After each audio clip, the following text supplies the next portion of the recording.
مساہرت، حرمت مساہرت، مساہرت یہ باب مفالہ کا باب ہے، تو اسے کہتے ہیں سسرالی رشتہ۔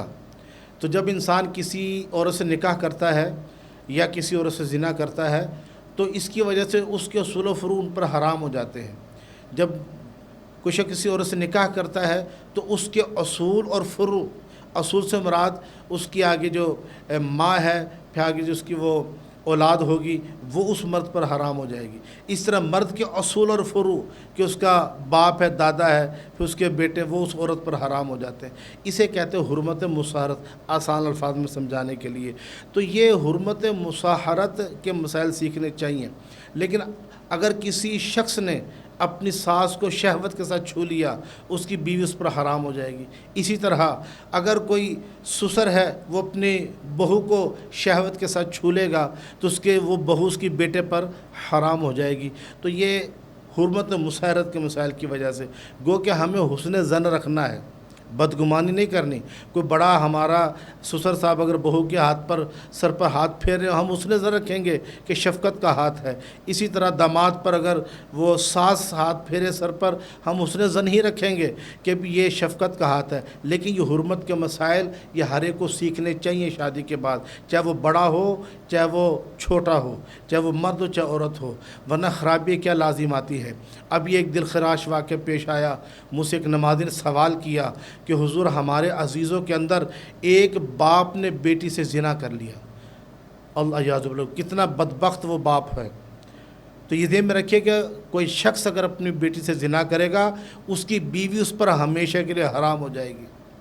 اب اگر وہ بیوی کو دور کرنا چاہتا ہے تو متارکت بالقول کر لے اور کہے زبان سے کہ میں نے تجھے چھوڑ دیا، اب وہ عدت گزار کے وہ نکاح کر سکتی ہے، یا قاضی وقت جو ہے وہ اس میں مقدمہ دائر کرے اور پھر وہ ان کی تفریق کر دے، ان کو علیحدہ کر دے، پھر وہ زوجہ جو اس کی عدت گزار کر وہ نکاح کر سکتی ہے۔ لیکن بیٹے کا رشتہ باپ سے قائم رہتا ہے، لیکن ایسا باپ جو فاسق ہو، فاجر ہو، جو حدود اللہ کا خیال نہ رکھے، بیٹی اس کے قریب نہ رہے۔ اور حدیث پاک میں آتا ہے کہ جب بندہ زنا کرتا ہے وہ مومن نہیں رہتا، جب زنا کر رہا ہوتا ہے۔ اور ایک روایت میں یہ آتا ہے جب بندہ زنا کرتا ہے ایمان اس کے معلق ہو جاتا ہے اس کے سینے سے نکل کر، یہاں تک کہ وہ اللہ کی بارگاہ میں توبہ کر لے۔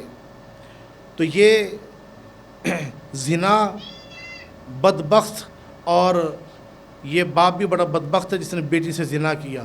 اور زنا جو ہے بہت ہی کبیرہ گناہوں میں سے ہے۔ یہاں پر میں توجہ دلانا چاہوں گا کہ جس طرح پردہ غیر محرم سے شرع اسلام نے بتایا ہے، تو ان محرم سے بھی ان اعضاء کا چھپانا بہت ضروری ہے۔ تو محتاط رہیں، ہماری بہنیں، ہماری مائیں، ہماری بیٹیاں اپنے محرم سے بھی، بھائی سے بھی، باپ سے بھی۔ ایک واقعہ میں آپ کو بیان کروں جو ہمشیرہ صدیق نے اپنی کتاب میں لکھا کہ ایک خاتون کا نکاح ہوا۔ جب لڑکی کا نکاح ہوا تو اس کو لے کر گئے تو لڑکے کی دادی نے اس کی چال کو دیکھ کر کہا یہ لڑکی مجھے کنواری نہیں لگتی۔ فی الوقت اس کو خاموش کروا دیا گیا کہ بھی مہمان عزیز آئے، شریکہ آیا ہوا ہے، خاموش ہو جائیں۔ لیکن جب سب چلے گئے اس سے پوچھا گیا، اس نے کہا ہاں میں حاملہ ہوں اور یہ حمل میرے باپ کا ہے۔ تو ہمیں جہاں غیر محرم سے پردہ کرنا ہے اور اپنے اعضاء کو چھپانا ہے، اسی طرح محرم سے بھی ہماری اسلام ماں بہن بیٹیوں کو بھی ان سے بھی اپنے اعضاء کو چھپانا چاہیے اور محتاط رہنا چاہیے اور پردے کے احکامات پر عمل کرنا چاہیے۔ اللہ تعالی ہمیں حرمت و مساہرت کے مسائل پر عمل کی توفیق دے، سمجھنے توفیق دے اور زنا سے محفوظ فرمائے۔